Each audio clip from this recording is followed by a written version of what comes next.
You know, I used to think that TED Talkers were these people who had their life figured out. They quote studies, speak in metaphors, and deliver these life lessons wrapped in clarity.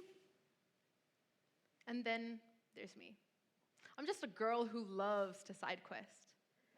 So when I got the email saying that I'd be here speaking today, my first thought was, you sure about that? But maybe that's exactly why I'm here, because this talk isn't about being perfect or having all the answers. It's about showing up. It's about being honest about the mess. It's about what I call the art of Mindshift. It's learning to see yourself differently, even if the picture isn't clear yet. But underneath all of this is about potential. And now I don't mean the neatly packaged on the top of your CV or the type that gives you a polite nod in class. I'm talking about something more deep, something that sits in your chest when someone looks at you and says, "You've got potential." And now all you can think about is, cool. Well, now what? Earlier this year, I went on a global exchange program to Brisbane. It was the best time of my life. But with that comes a lot of challenges. I was juggling 5 uni papers, co-presidency of a club, doing my extracurriculars online, all while trying to navigate a place I barely knew. There were these moments I would just sit in my room, stare at my to-do list that felt heavier than I did, and all that was going on in my head was, you've got so much potential. Now, I obviously didn't feel like I had this potential. I felt like a laggy computer with 47 tabs open, 3 with music, 12 frozen, and 1 trying to book myself a ticket back home. It's one thing to hear that you've got potential, but it's another to reach it. So why do we struggle? Why do we feel so scared to even try? Potential. It can feel like a lot of weight. The pressure builds. You start to think to yourself, will I be ready? When will I be ready? When will I ever live up to this potential that people keep seeing in me? And that's where the fear kicks in. The fear of not measuring up. The fear of not living up to what others expect.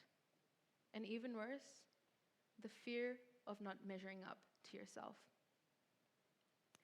But that's where the art of Mindshift comes in. Realizing that potential isn't some far-off price. It's what you have with you today, as messy and unfinished as it may seem. We become so obsessed with trying to become someone we want to be, we forget to notice who we are. The truth is that potential isn't some sort of destination. It's you, the one who's trying, the one who's showing up, the one who's tired, but is still here. But why does this mind shift even matter? Because instead of waiting for some perfect moment to start, we need to start asking ourselves, how can I be more present with who I am today? Now, don't get me wrong, presence is terrifying. Presence tells you you don't need to be perfect to begin.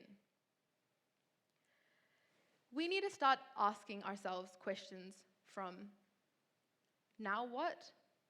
From what if to now what? The art of Mindshift is about swapping that belief that I'll act when I'm ready to I'll be ready because I acted. And now, there's this myth that readiness comes first and action comes after. But in reality, it's the other way around. You take the first step, you write the first sentence, you do the thing. And in that process, you realize that you've started. As Martin Luther King Jr. says, you don't have to see the whole staircase. You just take the first step.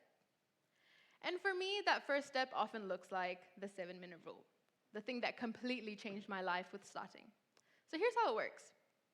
Whatever the task is, Homework, writing, cleaning your room, sending that risky DM, just do it. Set a timer for 7 minutes. Start. No pressure to do well, and no pressure to finish. Just start. And now 2 things happen most of the time. 1, you finish the job. Turns out your brain made it to be a bigger problem than it already was. Or 2, you build momentum. And that's when you realize that starting was the hard bit. So now let's say neither of this happened. After 7 minutes, you want to stop. That's okay, because you showed up. And that's how the art of Mindshift looks like in practice. It's about giving yourself to begin, imperfectly, and doing it with full compassion for yourself. So let me ask you this. What if the real shift isn't about becoming someone else, but about finally learning to be happy with who we are today? But because that's the art of Mindshift, changing the questions we ask ourselves. Presence doesn't require clarity. It requires courage. The courage to show up, the courage to keep showing up over showing off. Because having this kind of presence is like you're being handed a torch of fire. You have the potential to light your way. But in that process, you try not to burn yourself out. Now, if you strip back everything, expectations, deadlines, timelines, all that you're left with is the power of now. The clarity, the momentum, the shift that you've been waiting for is not far off.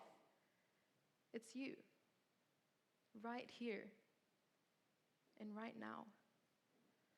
You don't need to wait for someone to hand you this torch of fire, because you've been holding onto it all along. You already have the power. You already have you. And that is more than enough. Thank you.